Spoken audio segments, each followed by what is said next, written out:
싱글 리니어 리그레션이나 아니면 멀티로 할 수 있었고, 뭐 분류도 로지스틱 회귀 아니면 SVM 같은 기법으로 나뉠 수 있는 거를 저번에 유빈이가 잘 설명해 줬다고 생각을 해서 이번에 기계학습의 다른 축인 비지도 학습에 대해서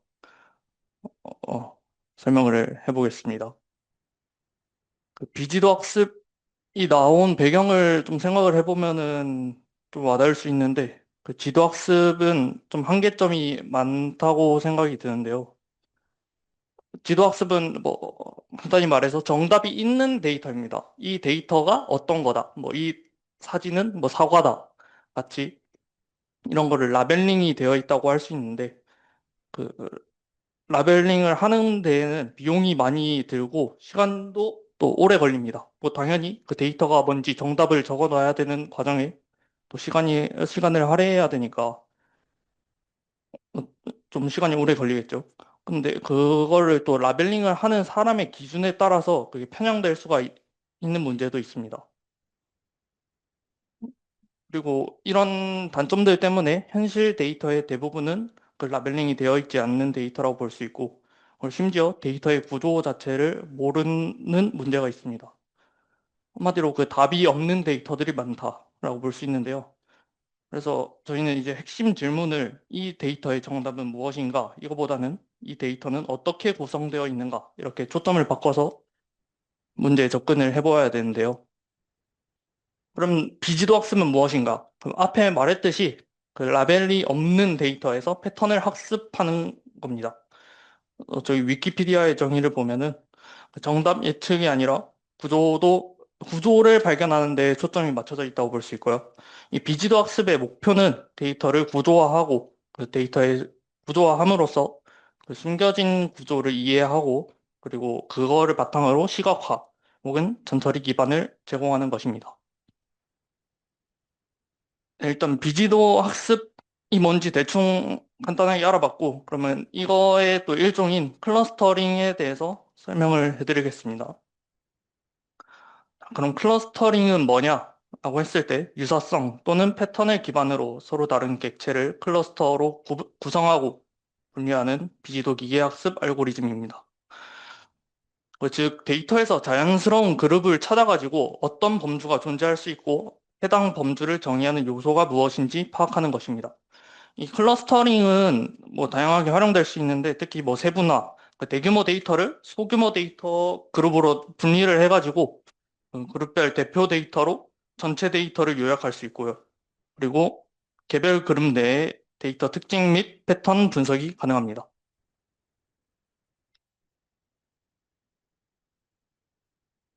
그리고 클래스 레이블을 태깅할 수 있는데요. 그 정의된 클래스가 없어서 지도 학습이 불가능한 경우에 그냥 군집 자체를 그 태깅해가지고 학습에 사용하게끔 사용될 수 있게끔 만들 수 있습니다. 그 클러스터링의 목적은 다음과 같은데 일단 군집 내 분산을 최소화하고 그리고 군집 간의 분산을 최대화해야 됩니다. 이 뜻은 뭐냐면은 군집 내의 분산을 최소화한다 하면 그 군집 안에 들어있는 애들이 분산이 작다. 즉, 비슷한 속성을 가진다. 그래서 군집 안에 있는 애들은 대체적으로 비슷한 속성을 가져야 하고, 그리고 군집 간의 분산 최대화. 이거는 군집과 군집 사이의 데이터들은 그 확실히 분산이 크다. 이거는 비슷한 속성이 아니다. 확실히 다른 속성을 가진 개체들이다. 그래서 군집과 군집 사이의 차이점이 명확해야 되는 겁니다. 그 클러스터링과 저번 시간에 다루었던 그 분류, 클래시피케이션을 보시면은 저기 왼쪽 점들은 그 회색 점들로 돼 있고 오른쪽 점들은 그 색깔로 칠해져 있는데 이게 라벨링이 되어 있냐 아니냐 이렇게 판단을 해볼 수 있는데요.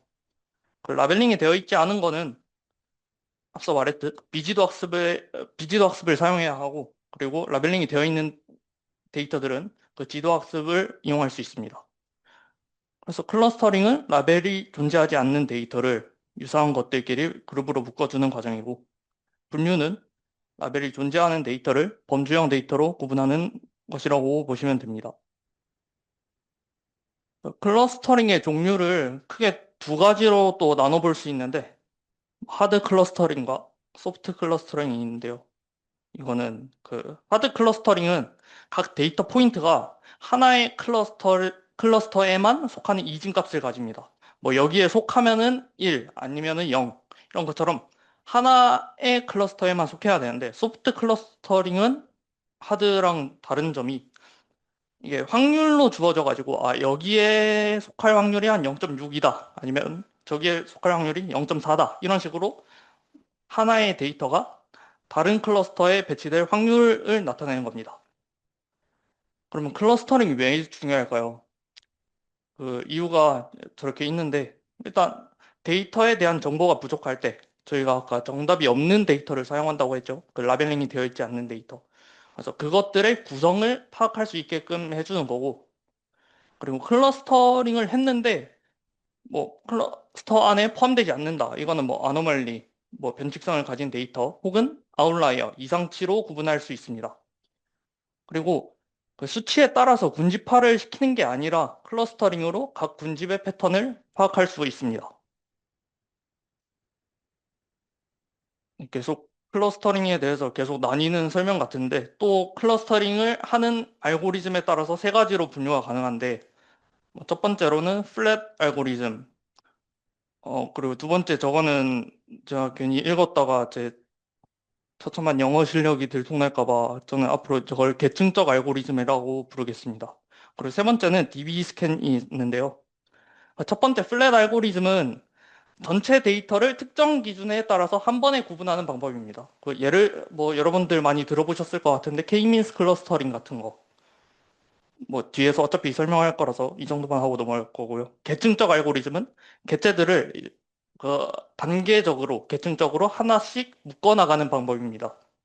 그리고 밑에 DB 스캔 이게 좀 어색할 수도 있는데 D가 저기서 density죠. 밀도를 의미하는 거거든요. 그래서 데이터를 밀도 기반으로 분집화하는 방법. 그래서 밀도가 높은 부분은 하나로 분집할 수 있겠죠. 네. 뭐, 저렇게 정의적으로 한번 나눠봤고, 그 다음에는 클러스터링을 어떻게 하냐, 그 방법에 대해서 설명드리겠습니다. 이용되는 방법은 근접 척도라고 있는데요. 그 군집 분석에서는 주로 비유사성 기반의 거리를 척도로 사용합니다. 그러면 이제 비유사성 기반의 거리는 뭐냐? 그럼 거리의 객체 간 유사성 또는 비유사성을 수치로 나타내는 n by n 비음수 행렬이라고 합니다. 이 n by n이 왜 n by n이냐면은 그 데이터 n개가 있을 때 다른 데이터 n 그 기준 그 하나마다 다른 데이터 n개들과의 그 유사성 또는 비유사성을 나타내는 그런 행렬이라고 보시면 됩니다. 여기서 유사성이란 뭐 말 그대로 두 객체가 얼마나 유사한지 측정하는 거겠죠. 그래서 유사할수록 뭐 1에 근접한다. 뭐 반대로 비유사성은 그냥 말만 바뀐 겁니다. 뭐 두 객체가 얼마나 비유사한지 그걸 나타내는 거라서 커질수록 유사하지 않다, 비유사하다라고 볼 수 있겠습니다. 그 앞에 근접 측도에는 좀 한계점이 명확한데 저는 그 그림을 보시면은 왼쪽 데이터랑 오른쪽 데이터가 클러스터링을 한 건데 조금 다르죠. 왜냐면은 그 왼쪽 데이터를 보시면은 X축은 마이너스 2부터 2까지 돼 있고 뭐 Y축은 마이너스 0.04부터 0.04까지 돼 있으니까 이게 단위 차이가 거의 한 대략 50배 정도 차이가 난다고 보면 되는데 단위가 클수록 클러스터링을 하는 데 영향을 미치는 게 크니까 그래서 아무래도 X축 기반으로 클러스터링이 된 거를 볼 수 있습니다. 근데 그래서 단위가 다르기 때문에 저번에 EDA/OT에서 말씀드렸었는데 그 표준화를 사용해서 모든 변수의 평균이 0이고 표준 편차가 1로 변화를 하면은 오른쪽 그림과 같이 좀 이쁘게 클러스터링이 되는 걸 볼 수 있겠죠.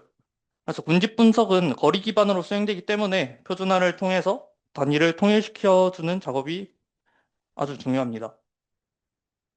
그러면 이제 근접 측도에 사용되는 그 거리가 뭐가 있냐 하면은 유클리디안 거리랑 맨해튼 거리가 있는데요. 유클리디안 거리는 그냥 점과 점 사이의 진짜 직선 거리라고 보시면 되고 맨해튼 거리는 두 점의 성분별 차의 절대값의 합이라고 하는데 저게 지금 2차원으로 그려져 있으니까 x좌표의 차이랑 y좌표의 차이를 더한 거라고 보시면 됩니다. 그래서 민코프스키 저 거리는 그냥 위에 두 개를 좀 일반화한다고 보시면 됩니다. 그 다음으로 말라노비스 거리가 있는데 이거는 좀 생소하실 수도 있어요. 그 앞에 두 개, 그 유클리디안이랑 맨해튼 거리는 한 변수의 그 상관관계를 아예 신경 쓰지 않고 하는 건데 만약에 막 키랑 몸무게가 있다 하면 대체적으로 키가 큰 사람들이 몸무게가 더 많이 나갈 거니까 그런 상관관계를 저희 공분산 행렬을 사용해서 동시에 고려한 통계적인 거리라고 보시면 됩니다.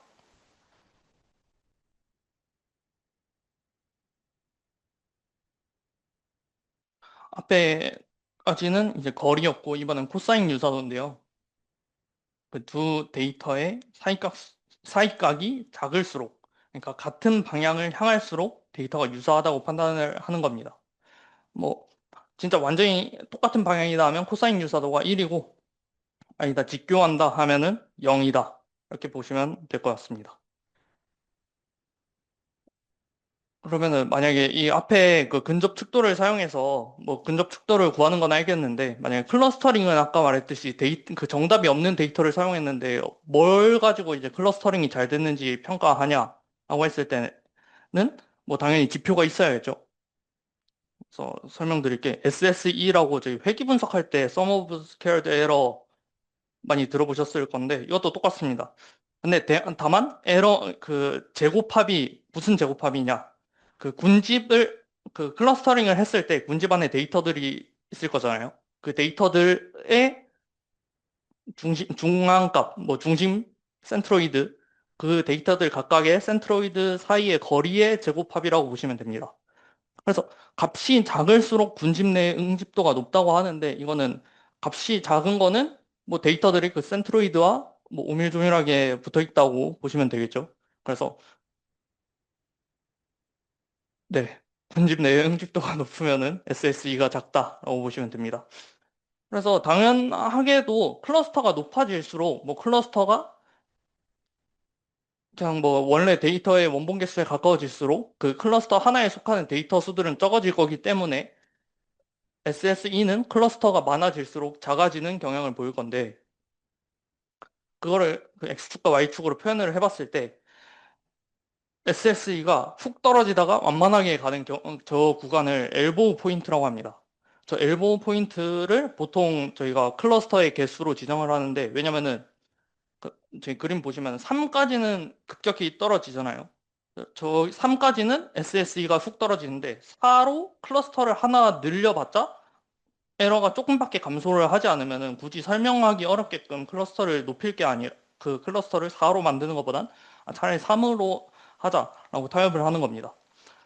즉 엘보 포인트를 뭐 정의를 다시 해보면은 군집 내 오차 제곱합 SSE를 군집합 비용 함수로 정의하고 그 감소 비율이 급격하게 작아지는 지점이 최적의 군집 수라는 겁니다. 네. 그 다음 지표로는 던 인덱스가 있는데요. 이거 아까 처음에 말했듯이 그 군집 간의 분산이 커야 하고 군집 내의 분산이 작아야 된다라고 했는데요. 그거를 비율로 나타낸 게 던 인덱스라고 보시면 됩니다. 즉 분자가 군집 간이고 분모가 군집 내라서 던 인덱스가 커져야 좋은 클러스터링이라고 판단할 수 있겠죠. 그다음으로 이거는 좀 많이 들어보셨을 것 같은데 실루엣 계수라고 이것도 마찬가지로 그 군집 내 거리와 군집 간의 거리를 기준으로 군집이 얼마나 효과적으로 분리되어 있는지 판단하는 지표라고 보시면 됩니다. 뭐 실루엣 계수는 뭐 마이너스 1부터 1까지의 범위를 가지는데 보통 0.5 이상 그 정도는 돼야 좋은 클러스터링이라고 판단할 수 있습니다.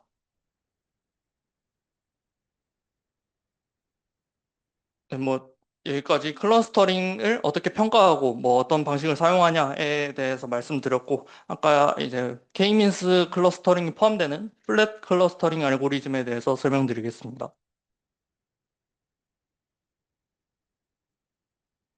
특정 기준에 따라 데이터를 클러스터에 직접 할당하여 유사한 데이터를 하나로 그룹화하는 방식이 플랫 알고리즘 클러스터링이라고 하는데요.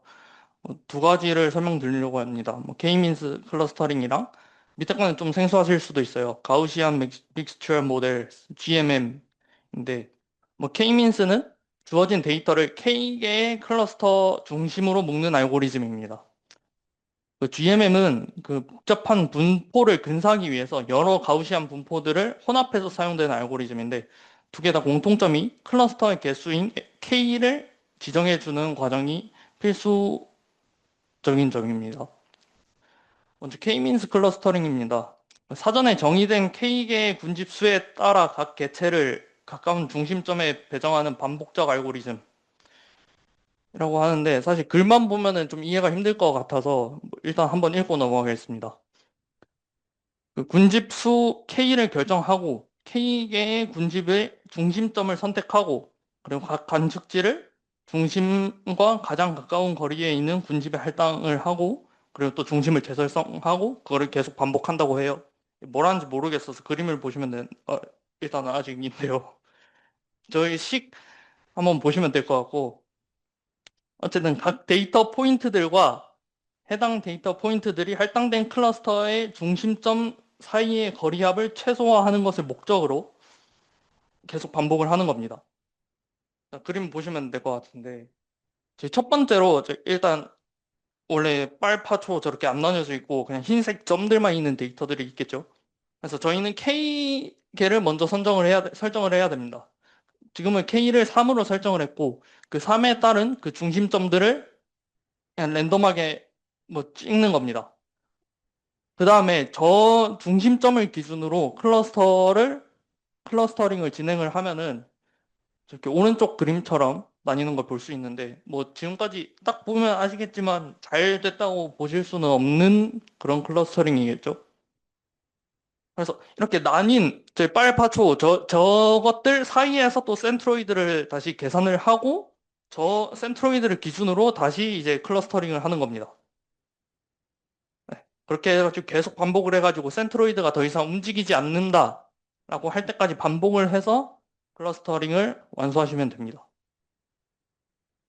장점은 간단하고 빠르고 다양한 데이터에 적용이 가능하지만 단점이 좀 있는데요. 초기에 설정되는 뭐 중심값, 그 센트로이드를 처음에는 그냥 K개를 저희가 정의를 하고 랜덤으로 찍었는데 그거에 따라서 결과가 좀 영향을 많이 받아요. 그리고 또 단점 다른 게 클러스터의 개수, 그 K개는 또 그럼 어떻게 지정해야 되냐?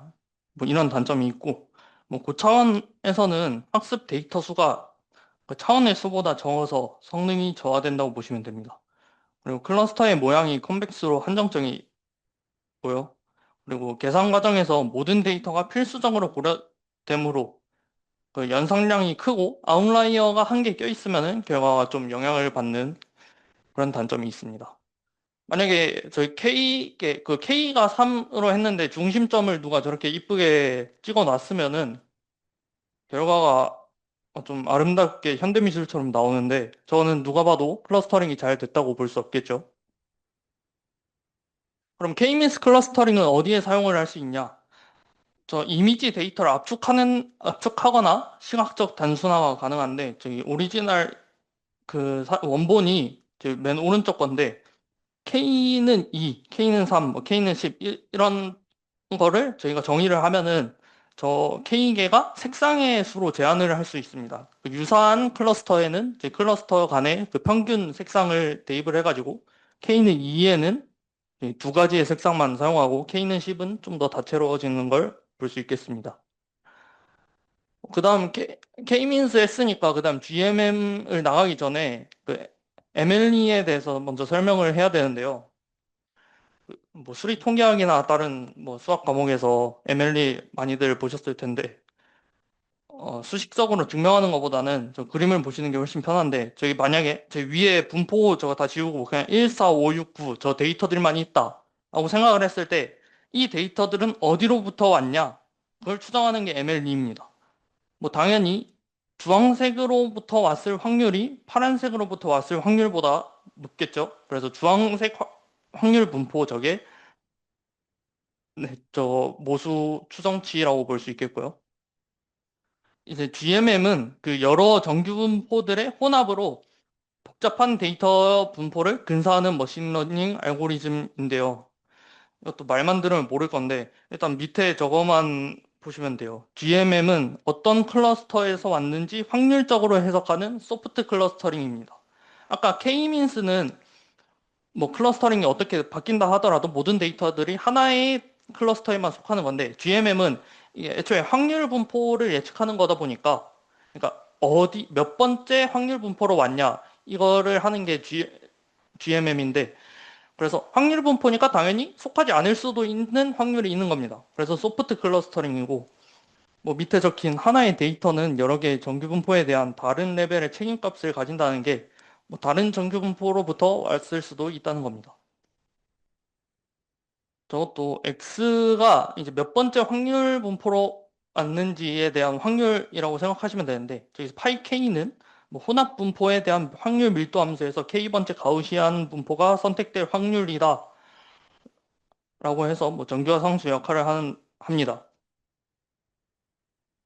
이제 그림을 보시는 게 제일 이해가 빠를 것 같은데 만약에 저희가 이제 정답이 있는 데이터예요. 저희 라벨링이 되어 있는 데이터라고 생각을 해보시면은 저 왼쪽 그림을 보시면 되는데 저 파란색 데이터와 주황색 데이터가 왔다 하면은 파란색 데이터들의 MLE와 주황색 데이터들의 MLE를 이용해 가지고 아 저기로부터 왔겠구나 라고 생각을 하면 되는데 만약에 오른쪽처럼 그냥 둘 다 라벨링이 아예 안 돼 있으면은 뭐 얘가 어디서부터 왔는지 뭐 전체가 한 번 하나로부터 왔는지 그런 걸 모르는 상황이에요. 즉 그 라벨을 얻기 위해서는 분포가 필요하고 그리고 분포를 얻기 위해서는 라벨이 있으면 되는데 뭐 닭이 먼저냐 알이 먼저냐 약간 이런 문제처럼 되는데 이런 걸 어떻게 GMM을 통해서 설명을 하냐 그냥 저희가 K개 그냥 몇 개의 가우시안 분포를 사용하는지만 저희가 지정을 하면 여기는 K는 2를 사용을 하는 거겠죠.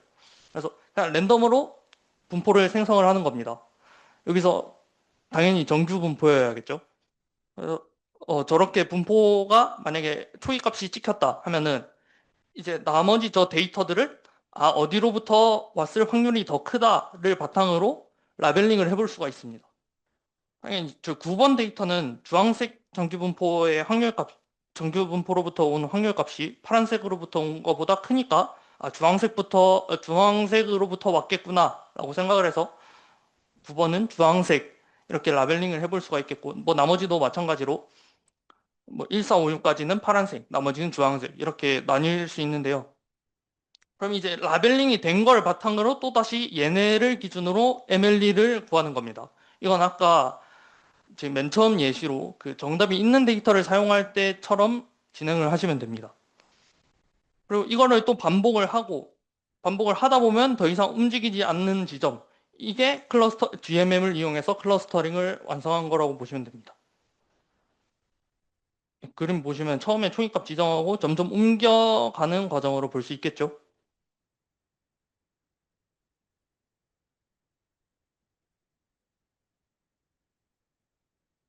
GMM은 뭐 기하학적이거나 특이한 모양의 군집에서 성능이 좋습니다.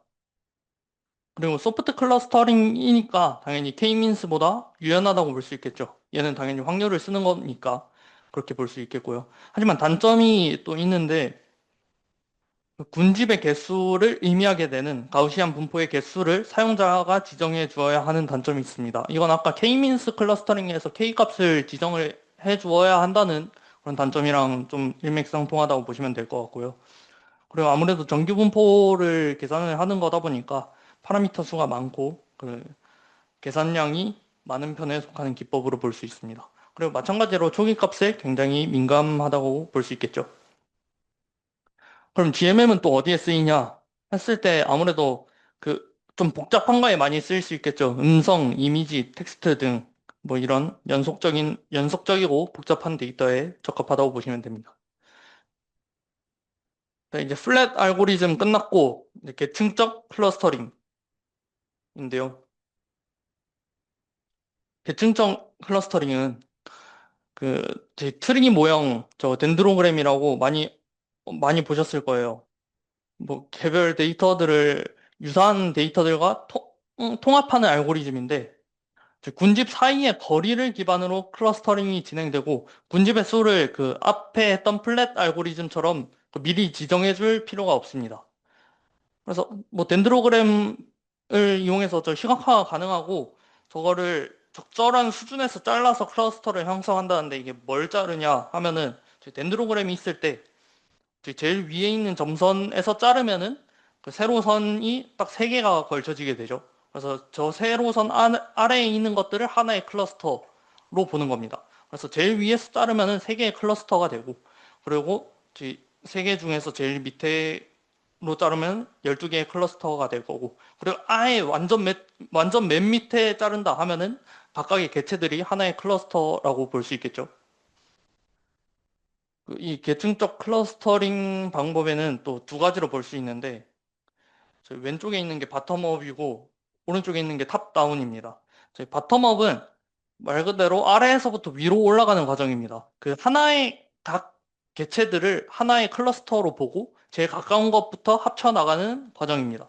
그래서 하나씩 합쳐 나가다 보면 언젠가는 큰 하나의 덩어리가 되겠죠. 뭐 그때까지 클러스터링을 반복을 하는 거고 그리고 탑다운 방법은 제일 그 전체를 하나의 클러스터로 보고 제일 먼 것부터 이제 떨어뜨려 나가는 그런 클러스터링이라고 보시면 됩니다. 이거는 예시인데요. 제가 만약에 연세대학교 저 6개를 바탕으로 만약에 클러스터링을 해보겠다. 계층적으로 해보겠다. 했을 때, 뭐, 물론 막 수학적으로 계산했을 때 조금 다른 결과가 나올 수 있긴 하겠지만, 일단 예시니까 뭐 그 정도 유하게 넘어가 주시기 바라고요. 일단 첫 번째로 응통 경제. 아, 이건 상경으로 묶어볼 수 있겠다. 그 다음에 영어 불어. 아, 이건 또 언어로 묶어볼 수 있겠다. 그 다음에 상경 경영. 그리고 문과대학. 이렇게 하나의 연세대학교. 이렇게 하나의 클러스터링, 그 하나의 덩어리로 묶였죠. 여기서 어딜 자를지에 따라서 뭐 상경 경영이랑 문과대학 이렇게 나누겠다. 아니면 뭐 경영, 상경, 언어 뭐 이렇게 나누겠다. 할 수가 있겠고요. 그리고 이거가 이제 바텀업 방식이었고 탑다운 방식은 뭐 이제 거꾸로 이렇게 해가면 되겠죠. 그러면 이제 어떻게 합치냐? 아, 그러면은 유사도 행렬 아까 저희 n by n 유사도 행렬이라고 했었는데 그거에서 개체 간의 거리를 사용하시면 됩니다. 크게 저기 있는 네 가지 방식으로 볼 수 있는데 단일 연결법 그 클러스터 간에 가장 가까운 거리를 비교해서 제일 가까운 것부터 합치는 방식, 그리고 완전 연결법. 이거는 제일 먼 거끼리 계산을 해봤을 때. 그리고 평균 연결법은 각 데이터들을 모든 거리를 평균을 내보고 그걸로 클러스터링을 해볼 수 있고, 센트로이드 메소드 그 중심 연결법. 이거는 클러스터마다의 중심점을 연결해 보는 겁니다. 그 계층적 클러스터링의 장점은 군지 배수를 미리 지정하지 않아도 됩니다. 아까 K-मीન્스나 GMM에서는 뭐 K 값을 정하는 과정이 필요했는데 뭐 얘는 그런 단점이 필요가 없고요. 뭐 이거는 아까 랜덤 포인트에서 시작하는 것이 아니기에 항상 동일한 결과가 나타납니다. 아까 K-मीન્스에서는 K 값 구하고 그 K 개 군집의 센트로이드를 임의로 지정하는 과정이 있었고 그리고 GMM에서도 그 K의 정규 분포를 결정을 하고 정규 분포를 그냥 랜덤으로 때려버리는 그런 랜덤 포인트가 있었는데요. 근데 얘는 덴드로그램은 그냥 커팅 포인트만 잘 하면은 그냥 클러스터 수만 다르지 뭐 항상 동일한 결과가 나타나는 걸로 볼 수 있습니다. 그리고 덴드로그램을 활용해서 분집합 프로세스의 결과물을 시각화하는 데 용이하다고 볼 수 있습니다. 근데 단점이 이제 하나씩 합칠 때마다 그러니까 매 반복마다 거리 계산을 하기 때문에 연상량이 상당히 큽니다. 그리고 클러스터의 개수가 많아지면 시각화가 오히려 그냥 안 하느니만 못하다. 그리고 이상치가 존재할 경우 한 번 잘못 분집으로 합쳐지면은 얘를 뭐 제거하는 그런 방향이 아니기 때문에 그 소속 분집이 변하지 않는다는 단점이 있습니다. 근데 앞에 있던 그 여기 네 가지 방법 중에서 중심 연결법이 그나마 이상치에 제일 덜 민감하다고 볼 수 있습니다. 네, 보시면은 왼쪽은 딱 보고 아 저것도 충분히 데이터가 많긴 한데 아 충분히 시각화하는 데는 무리가 없겠다 할 수 있는데 저 오른쪽은 솔직히 안 하느니만 못하다고 생각을 하는데요. 뭐 이게 확실한 단점으로 볼 수 있겠죠. 오케이 이제 플랫 끝났고 그 계층적 알고리즘 끝났고 마지막으로 DB 스캔 남았습니다. 아까 D만 말씀드렸는데 뭐 DB까지 하면 density based 밀도 기반으로 밀도가 높은 부분들을 군집하는 알고리즘이라고 합니다. 그 저희 오른쪽에 그림 보시면은 딱 봐도 밀도가 좀 쭈루룩 연결돼 있는 것들만 저렇게 군집해가지고 조금 스마일 감자처럼 생긴 그런 결과값이 나왔는데 그 여기서 좀 눈여겨보시면 좋을 점들이 저기 흰색, 뭐 노란색, 초록색, 파란색, 빨간색에 속하지 않는 그냥 저런 흰색 점들은 그냥 군집화를 아예 안 해버리는 겁니다. 이거를 그냥 이상치 분류를 해버리는 거고 그 DB 스캐너 할 때는 두 가지 파라미터가 있는데 첫 번째로는 엡실론, 그 반경 반지름과 그리고 두 번째 민 포인트. 그 반경 안에 얼마나 그 최소 이 정도는 있어야 한다라는 데이터 개수 그 두 가지 파라미터가 있는데요. 즉 그 한 지점으로부터 그 반경 안에 그 민 포인트계 이상이면은 그럼 얘네는 하나의 군집이다 이렇게 인식을 하는 겁니다.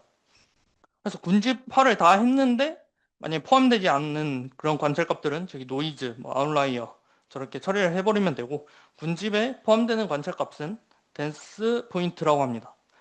이 DB 스캔에서 사용되는 좀 주된 시각 아이디어는 뭐 내 친구의 친구는 나의 친구다. 그렇게 보시면 되는데요.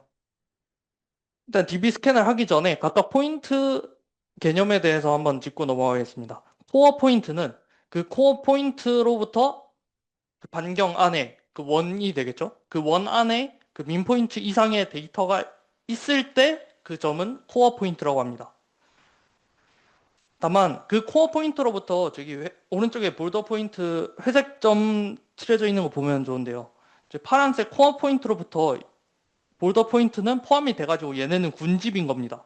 근데 회색의 반경을 보면은 뭐 민 포인트 이상의 점이 없어요. 그래서 쟤네는 그 클러스터 외곽에 있는 그런 경계면을 그 담당하고 있는 볼더 포인트라고 보시면 되고 아무것도 속하지 않는다.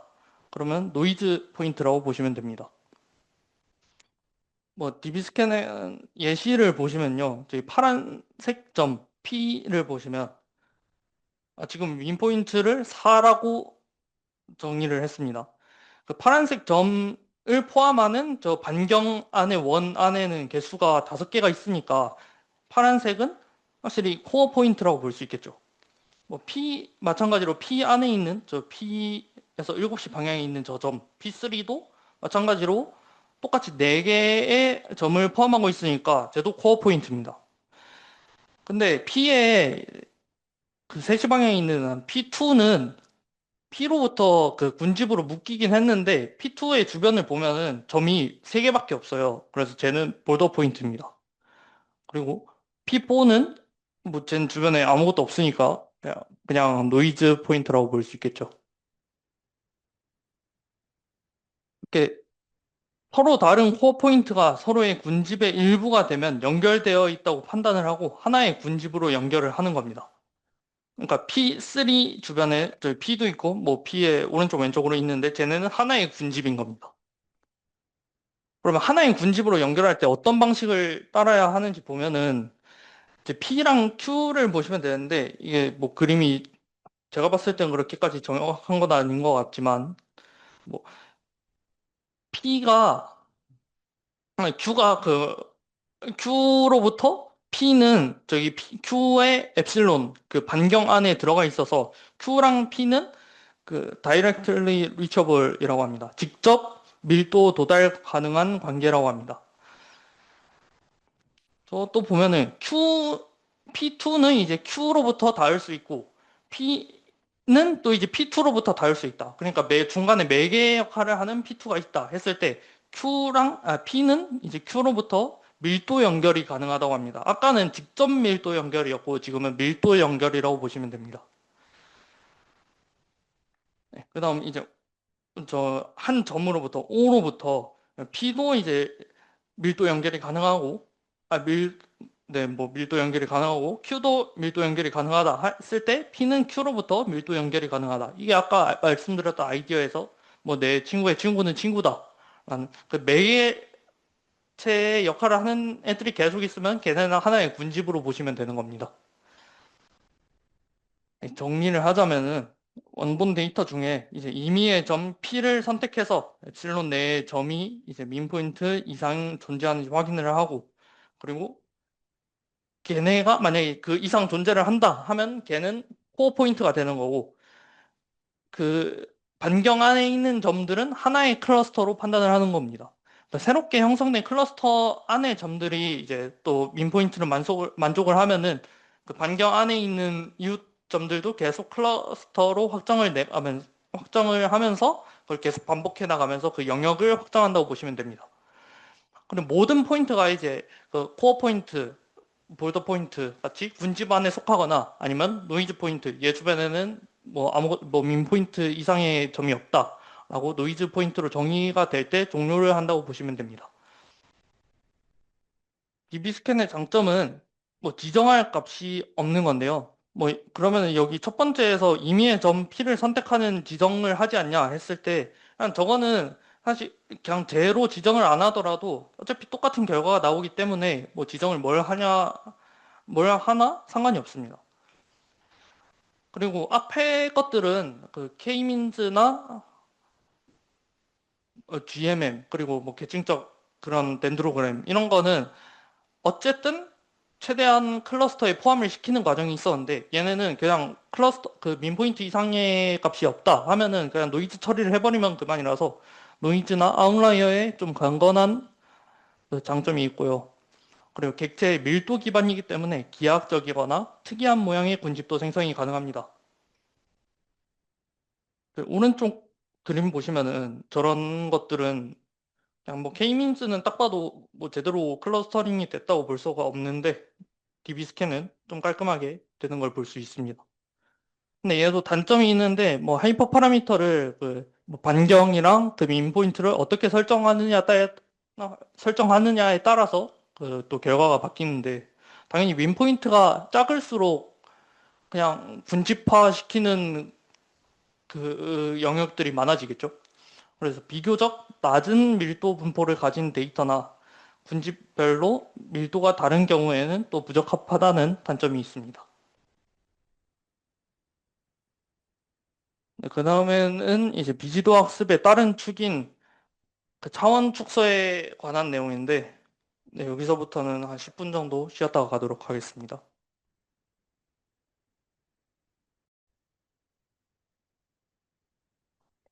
네. 아까까지 그 비지도 학습의 클러스터링에 대해서 저희가 한번 살펴봤죠. 아, 그리고 이제 차원 축소에 대해서 살펴볼 건데, 이제 차원 축소를 왜 해야 되냐 하면은 이제 고차원 데이터에는 좀 문제가 있는데요.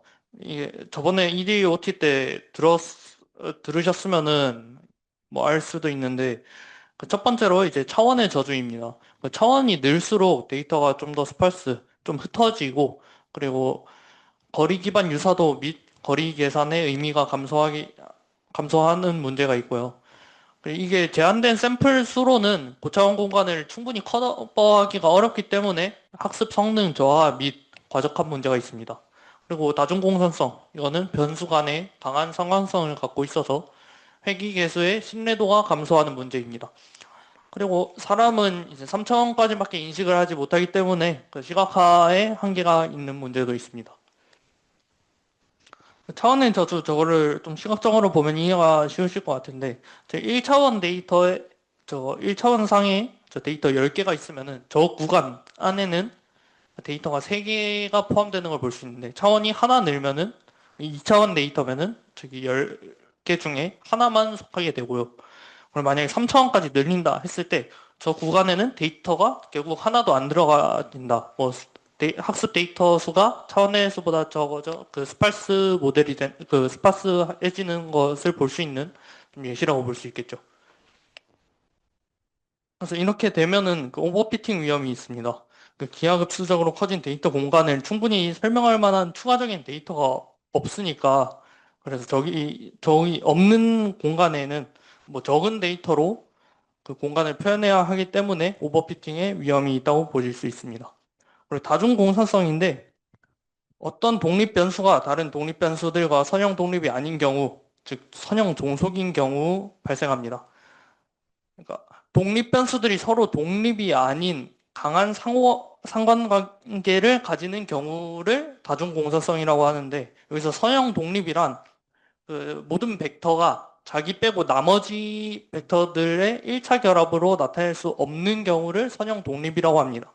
그러니까 나 빼고 남들이 나를 설명할 수 없어야 한다. 이게 선형 독립이라고 보실 수 있어요. 근데 이게 왜 문제가 되냐? 그 변수 간의 상관관계가 강하면은 그 동일한 정보를 여러 번 측정하게 되는 문제입니다. 그러니까 이거는 모델 불안정이랑 해석력 저하라고 볼 수 있는데, 뭐 예시를 보시면 좀 이해가 쉬우실 거예요. 저희 y가 학점이고 뭐 x1, x2가 뭐 알코올 농도, 일평균 음주량 이러면은 뭐 계산을 해보지 않아서 모르겠지만 x1, x2가 커질수록 학점은 낮아질 거라는 기대가 있는데, X1과 X2의 관계를 보시면은 뭐 음주량이 높을수록 알코올 농도도 높아지는 경향이 있겠죠. 그러니까 Y를 설명하는 과정에서 그러니까 X1이랑 X2가 그 설명하는 효과를 좀 중복적으로 설명하게 된다고 볼 수 있습니다. 그래서 회귀계수의 표준 오차가 증가하고 각 변수에 대한 회귀계수 추정의 신뢰도가 감소한다고 볼 수 있겠습니다. 그래서 시각화 한계. 이거는 뭐 저기 있는 거 4차원, 5차원이라고 그려놨지만 어차피 결국에 3차원일 거고, 저희는 4차원 이상의 데이터를 그 구조, 패턴, 분포를 눈으로 이해할 수가 없습니다. 그래서 고차원 데이터 분석에는 원래 공간에서의 직접적인 해석보다 저차원 공간으로의 변환을 통해서 시각화를 해서 간접적인 이해가 필요하다고 볼 수 있습니다. 그 앞에 그 세 가지의 문제 때문에 차원 축소를 해야 된다고 볼 수 있는데, 여기서 이제 차원이 뭐냐라고 했을 때 차원의 수는 그 변수의 수입니다. 데이터의 수가 아니라 데이터를 설명하고 있는 그 변수의 수고, 이거는 데이터 프레임 상에서 컬럼의 수라고 볼 수 있습니다. 또 특징, 그 피처의 수라고도 볼 수 있습니다. 그래서 차원 축소는 다차원 데이터에서 중요한 정보를 최대한 보존하면서 변수의 수를 줄여 저차원 데이터로 변환하는 과정입니다. 여기서 저차원 데이터로 변환이 맞는데, 여기서 하나의 수식이 확실히 들어가야 되는 게 중요한 정보를 최대한 보존을 해야 되는 겁니다. 예시를 보시면은 고객에 대한 만족도 점수가 저렇게 나와 있는데, 단일 기준 평가, 뭐 차원이 하나죠. 그 피처 컬럼이 하나라고 볼 수 있으니까. 저거는 하나의 숫자로 고객을 비교할 수 있는데, 뭐 해석은 쉽겠죠. 당연히 피처가 하나니까. 근데 정보 손실의 가능성이 높습니다. 그래서 피처를 늘려봅니다. 저희가 뭐 서비스 품질, 가격 만족도, 재구매 의사, 뭐 저렇게 컬럼 수를 늘리면은 차원이 늘어나는 거겠죠. 그만큼 고객 행동을 더 정밀하게 표현을 할 수 있는데, 차원이 증가하면서 아까 말했듯이 분석 복잡도가 증가하고 해석이 어려워지는 문제가 발생을 합니다.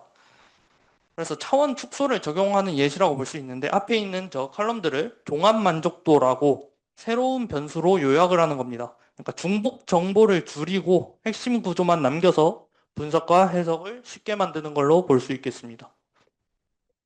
그럼 차원 축소의 목표는 뭐냐? 저렇게 네 가지로 볼 수 있는데, 첫 번째로 특정 오차나 무의미한 변동으로 인한 노이즈를 제거하는 겁니다. 모델의 안정성 및 일반화 성능을 향상시키는 거고, 두 번째는 고차원 데이터의 본질적인 구조 및 패턴 유지입니다. 아까 최대한 그 의미를 보존하면서 축소를 해야 된다고 했죠. 그 데이터 간의 상대적 관계를 저차원 공간에서도 보존을 해야 하는 겁니다. 그리고 높은 상관관계를 가진 변수 간 그 다중공선성이 있는 문제를 중복 정보를 제거함으로써 해결하는 겁니다. 그리고 고차원 데이터를 뭐 2차원이나 3차원, 뭐 가능하면 뭐 1차원까지도 투영을 함으로써 데이터 분포, 분집 구조, 이상치에 대한 직관적 시각화 및 해석이 가능합니다. 그럼 차원 축소의 방법이 뭐가 있냐면은 피처 셀렉션과 피처 익스트랙션이 있는데, 피처 셀렉션은 그 포워드, 백워드, 스텝와이스 뭐 이렇게 변수를 하나씩 늘려나가거나 하나씩 없애나가거나 뭐 넣었다가 뺐다가 하는 과정을 거치고, 피처 익스트랙션은 기존 변수들을 변환 또는 결합해가지고 새로운 저차원 표현을 생성하는 겁니다. 변수의 수는 감소하는데 각 변수의 직관적인 의미는 약화될 수 있겠죠. 오늘은 피처 셀렉션 말고 피처 익스트랙션에 대해서 좀 더 자세히 알아볼 건데, 데이터 간 관계의 형태에 따라서 저 피처 익스트랙션, 피처 셀렉션, 그 차원 축소를 하는 방법이 적절한 기법이 선택되어야 합니다. 그럼 먼저 선형 피처 익스트랙션에 대해서 살펴볼 건데요. PCA라고 많이들 들어보셨을 것 같아요. 이거는 고차원 데이터 집합이 주어졌을 때 기존의 데이터와 가장 비슷하면서 더 낮은 차원의 데이터를 찾아내는 방법입니다. 데이터에서 그 데이터가 가장 많이 퍼진 방향, 그 분산이 큰 방향, 거기로 데이터를 프로젝션 시켜가지고 분산을 최대화하고, 분산을 최대화한다는 것은 정보 손실을 최소화하는 것이라고 합니다. 손실이 최소화하다 하면은 정보를 최대한 보존할 수 있다라고 볼 수 있겠죠. 그래서 상관관계가 있는 변수들을 서로 직교하는 새로운 축, 즉 주성분으로 변환하는 것을 PCA라고 합니다. 즉 가장 중요한 축을 새로 만드는 것이 PCA다.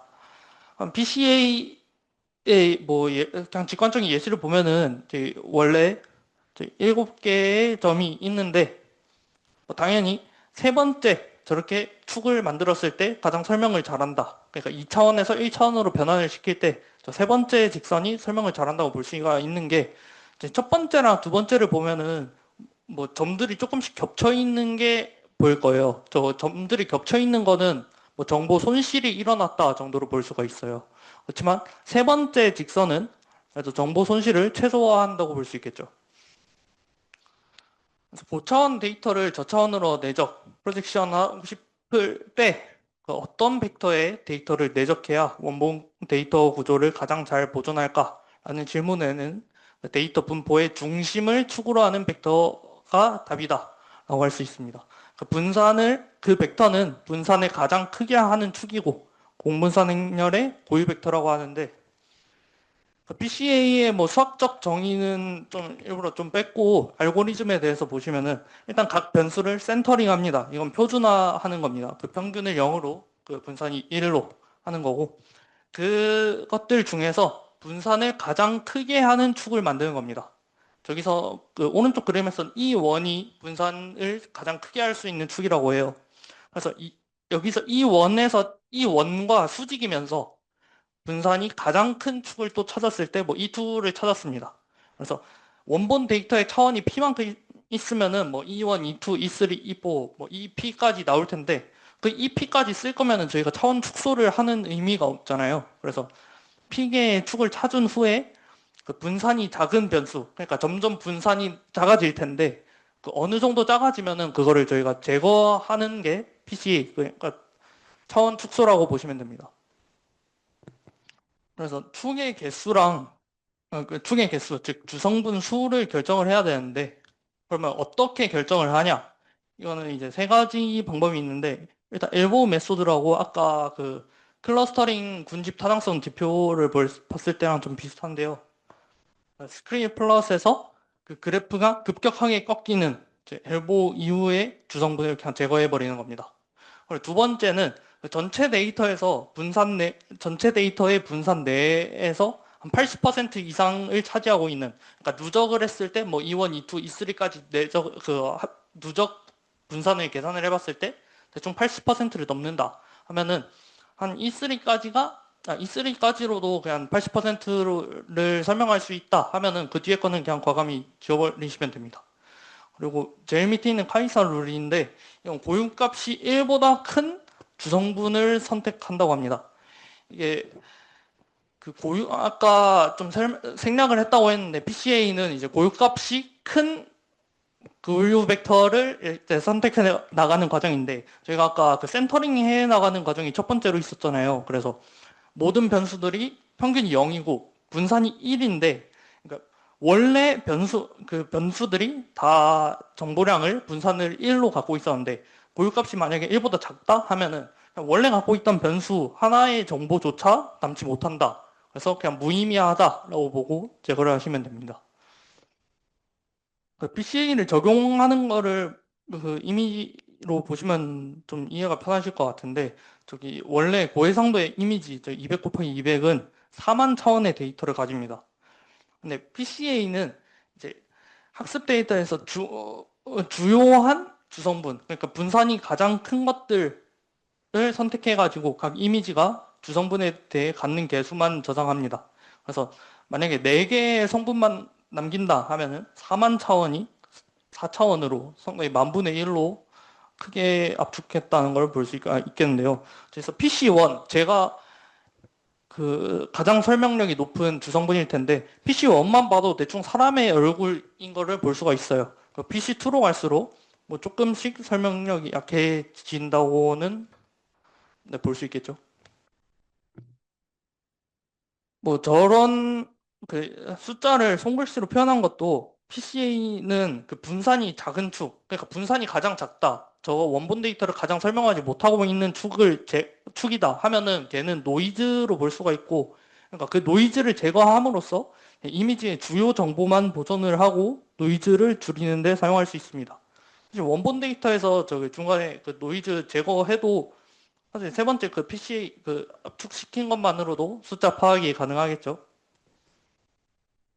그리고 이 LDA는 그 구분하셔야 되는 게 지금 이 비지도학습 세션인데 얘는 지도학습에서 사용하는 그 차원 축소 기법인데 한번 비교해 보라고 제가 들고 왔는데 어쨌든 쟤네는 그 지도학습과 비지도학습의 가장 큰 차이점이 답이 있다는 거였잖아요. 그래서 레이븐이 주어진 데이터를 하나의 직선으로 투영해가지고 서로 다른 클래스가 가장 잘 구분되도록 하는 방향을 찾는 기법입니다. 저 X축 방향으로 그려져 있는 축으로 투영을 했을 때는 저 두 개가 잘 분류가 되는데 Y축 방향으로 투영을 하면은 두 개가 겹쳐가지고 저거는 좀 안 좋은 프로젝션 투영한 걸로 볼 수가 있겠죠.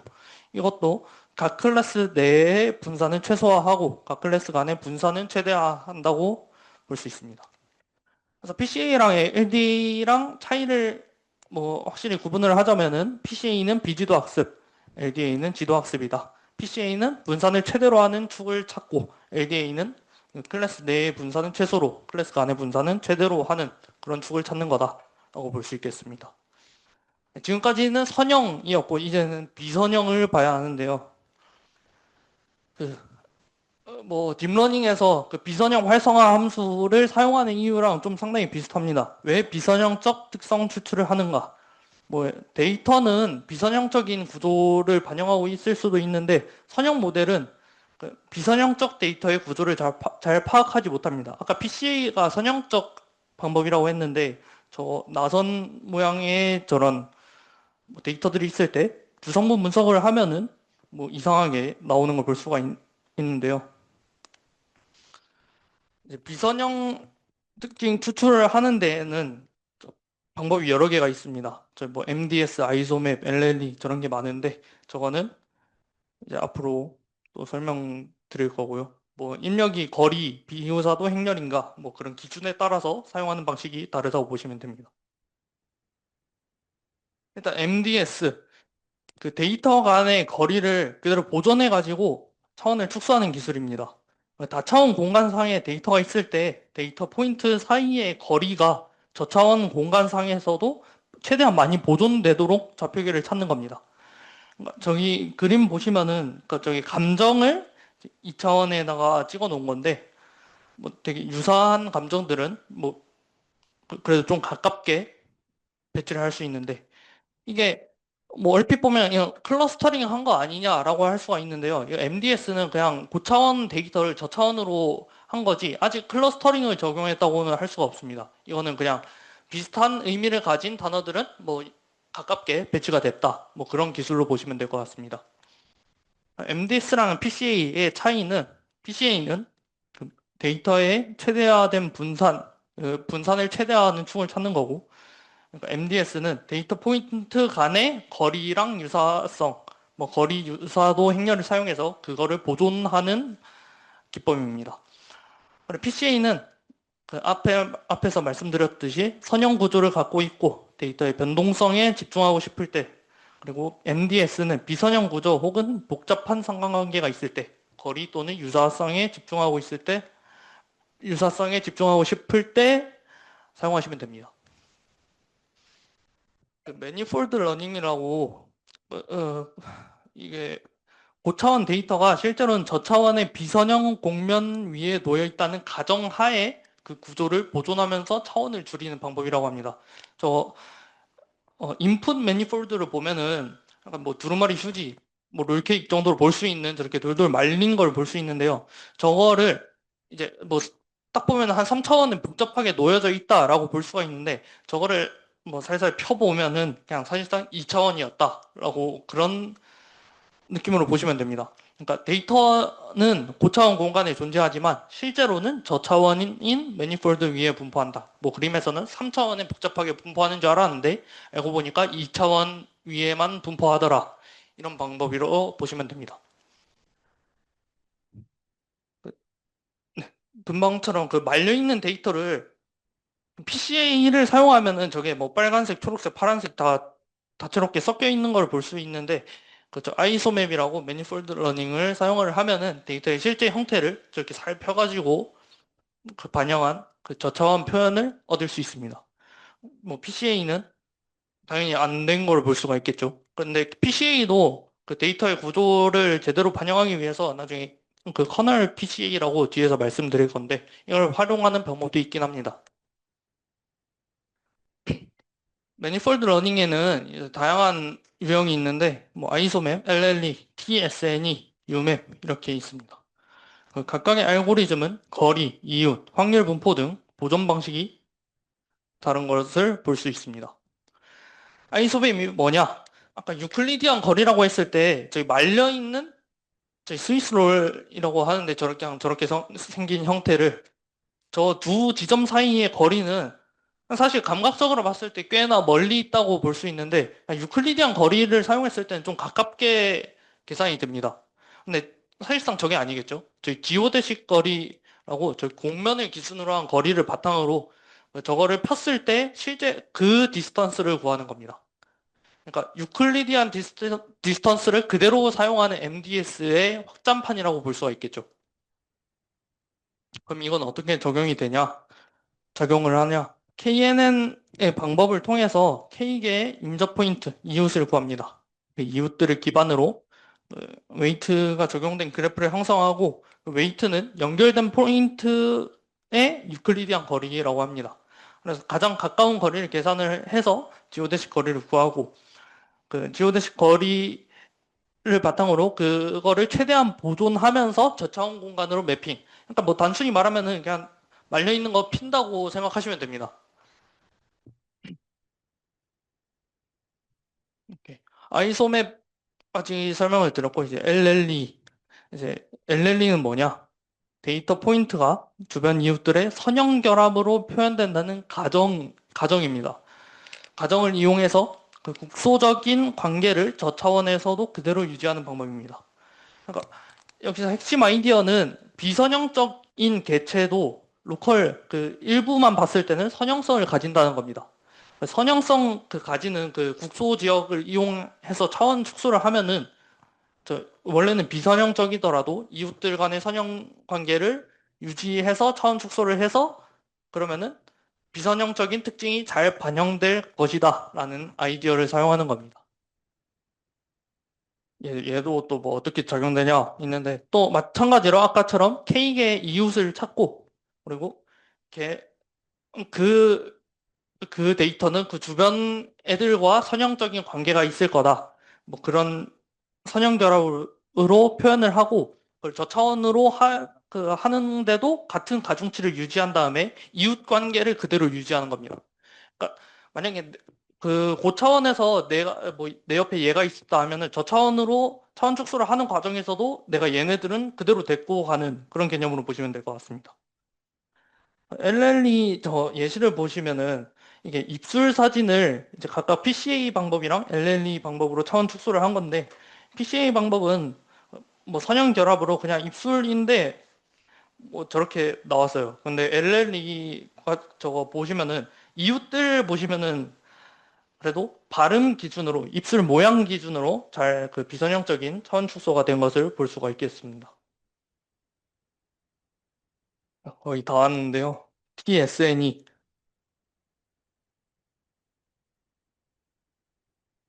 이거는 고차원에서 저차원으로 만드는 과정에서 고차원에서 I 이웃으로 J를 뽑을 확률과 뭐 저차원에서 I 이웃으로 J를 뽑을 확률. 그러니까 확률을 최대한 비슷하게 저차원으로 차원 축소를 하는 겁니다. 그래서 확률이 비슷한다라는 거는 저번에 시원이 형이 그 수학 세션에서 말씀드렸는데 KL 다이버전스 그거를 최소화하는 것이라고 볼 수가 있겠습니다.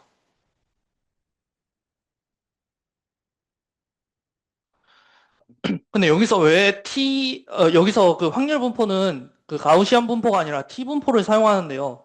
이 T 분포를 왜 사용하냐면은 그 T 분포의 특성을 아실지 모르겠는데 그 정규 분포보다 꼬리가 좀 더 두터운 경향이 있습니다. 그래서 만약에 정규 분포를 사용을 하면은 I 번째에서 뭐 적당히 떨어진 애랑 아니면 엄청 떨어진 애랑 그냥 둘 다 확률이 좀 작게 매핑이 되는데 그 T분포는 좀 꼬리가 두텁기 때문에 뭐 적당히 떨어진 애보다 멀리 떨어져 있는 애가 확률이 더 작게 그렇게 저차원으로 차원 축소가 된다고 보시면 될 것 같습니다. 그래서 파라미터가 있는데 퍼플렉시티라고 그한 데이터 포인트가 고려하는 유효한 이웃수라고 보시면 됩니다. 확률이 균등하고 그 예상하기 어려울수록 커지는 값입니다. 퍼플렉시티가 커질수록 이제 더 넓은 범위의 이웃을 고려한다고 보시면 됩니다. 그러니까 덜 로컬, 그러니까 넓은 범위니까 뭐 국소적인 게 좀 더 넓어진다 보시면 되겠죠. 그래서 퍼플렉시티를 조절함으로써 지역적인 구조를 강조할 수 있습니다. SN이랑 이제 LLE의 차이인데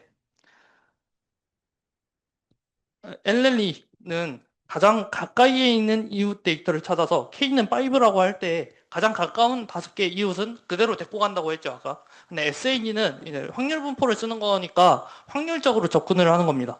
만약에 내가 원래 여기서 5명이 있었는데 얘네를 그대로 들고 간다고 해도 얘네가 5명이 아닐 수도 있게 되는 겁니다. 뭐 저기 그림 보시면은 별표 주변에 좀 더 짙은 남색 쟤네들도 확률적으로 이웃으로 접근할 수 있게 되는 겁니다. 그리고 이제 UMAP인데요. UMAP은 데이터의 구조를 보존하면서 차원을 축소하는 기법입니다. 그래서 핵심 아이디어는 데이터 포인트의 오픈 커버를 설정하고 커버 내에 들어오는 데이터 포인트를 연결하는 겁니다. 파라미터도 얘는 두 개가 있는데 그 데이터 간의 국소 구조를 얼마나 고려할지 결정하는 그 n 네이버 그리고 이거는 작을수록 더 작아지겠죠? 그러니까 작을수록 미시적이고 클수록 전체적인 구조를 반영한다고 보시면 됩니다.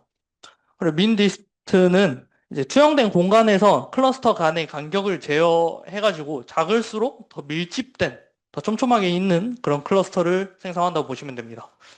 이건 어떻게 적용을 하냐면은 고차원 상태에서 그래프를 생성하는데 그냥 그 주변 다른 포인트들과 연결되는 정도, 얼마나 강하게 연결되어 있느냐, 이거를 확률적으로 표현하는 그래프를 생성하는 겁니다. 그 다음에 그 고차원 그래프가 이렇게 있을 때 저차원 그래프도 그냥 최대한 비슷하게 그렇게 최적화를 해나가는 과정인데 저차원 공간에서 데이터 포인트 사이의 거리를 최소 변수로 지정을 하는 겁니다. 그래서 아까 민 디스트가 그런 파라미터라고 보실 수 있는데 그 최소값을 낮추면은 제일 왼쪽에 있는 거거든요. 그 샘플 밀도가 높아져가지고 클러스터 간의 차이를 강조할 수 있습니다. 근데 오른쪽으로 가면은 저기 색깔로 돼 있어가지고 클러스터 차이가 있어 보이는 거지. 좀 더 약간 클러스터 안과 밖의 차이가 그렇게 차이가 나지 않는 것을 볼 수가 있겠죠. 진짜 마지막인데요. 이제 커널 트릭이라는 겁니다. 커널 트릭이란 뭐냐? 비선형 데이터를 이제 고차원 공간으로 매핑한 후 선형 방식을 적용하는 거라고 합니다. 이제 차원 축소를 하는데 갑자기 차원을 이제 고차원으로 만든다고 합니다. 좀 이해가 안 될 수도 있는데 이걸 왜 이러냐면은 저희가 선형 방식을 적용한다고 하는데 비선형 데이터에는 선형 방식을 사용할 수가 없잖아요. 그래서 만약에 고차원으로 확장을 했을 때 근데 갑자기 그때 데이터가 선형적으로 분리될 수 있다라고 하면은 그때 커널 트릭을 사용하는 겁니다. 그런 거를. 그래서 이거는 SVM의 핵심 아이디어와 동일하고 아까 선형 방식으로는 PCA랑 LDA가 있다고 쉬었다가 시작했을 때 거의 바로 말했는데 그 PCA랑 LDA를 커널 트릭을 사용해서 사용한 게 KPCA와 KFDA라고 합니다. KPCA는 저차원의 데이터를 고차원의 데이터로 매핑한 후에 PCA를 실행하는 방법입니다. 그래서 비선형 함수인 커널 함수를 이용해가지고 고차원 공간에 매핑한 후에 이제 PCA를 수행하는 건데 2차원 그래프 보시면은 뭐 가운데 빨간색 있고 겉에 테두리 파랗게 있는데 제가 지금은 선형적으로 분리가 안 되잖아요. 근데 커널 트릭을 사용을 해서 3차원으로 확장을 시켰을 때 이렇게 무슨 뭐 꼬깔같이 생겼는데 저기 밑둥을 이렇게 선형적으로 잘라버리면은 PCA가 되겠죠. 뭐 선형적으로 분리가 되니까 이런 거를 KPCA라고 보시면 됩니다. 그럼 KFDA는 마찬가지입니다. PCA가 KPCA로 되는 과정에서 커널 트릭을 사용을 했다면은 LDA를 커널 트릭을 사용해서 사용을 하면은 KFDA다라고 보시면 됩니다. 그래서 LDA도 마찬가지로 선형 결정 경계만 학습이 가능한데 실제 데이터는 비선형적인 구조가 많으니까 커널 트랙을 이용해서 데이터를 고차원 공간으로 매핑한 후에 그 다음에 그 공간에서 LDA를 수행하시는 겁니다. 그래서 뭐 결과적으로는 오른쪽 그림처럼 선형 분류처럼 보이는데 저희는 이게 커널 트릭을 사용해서 선형처럼 보이는 거니까 실제로는 저렇게 약간 꾸불꾸불하게 분류를 한 걸로 볼 수가 있겠습니다. 네, 이거 한번 읽어보시면 좋을 것 같고요. 마지막 요약인데 저희는 오늘 비지도 학습에 대해서 배웠습니다. 비지도 학습에서 이제 클러스터링을 어떻게 해야 하냐라고 했을 때 뭐 유클리디안 거리를 사용해서 한다, 뭐 민코프스키가 있다 이런 것도 있었고 군집을 어떻게 이게 정답이 없는데 뭘로 평가를 하냐, 그래서 SSE, 엘보 포인트, 던 인덱스, 뭐 실루엣 개수 이런 게 있었고 그럼 이제 클러스터링을 구분하는 방법, 클러스터링의 스타일에는 소프트 클러스터링과 하드가 있었고, 그리고 뭐 계층적, 뭐 DB 스캔 저렇게 나뉘는 방식이 있었습니다. 그리고 차원 축소는 뭐 이거는 지도학습, 비지도학습 섞어서 설명을 하긴 했는데, 네, 선형적으로 분류를 하는 방법, 그리고 비선형적인 분류가 있는 방법, 그리고 얘네는 지도학습, 비지도학습을 관통해서 둘 다 쓰이는 방법이다. 라고 배웠고요. 이제 들어주셔서 감사합니다.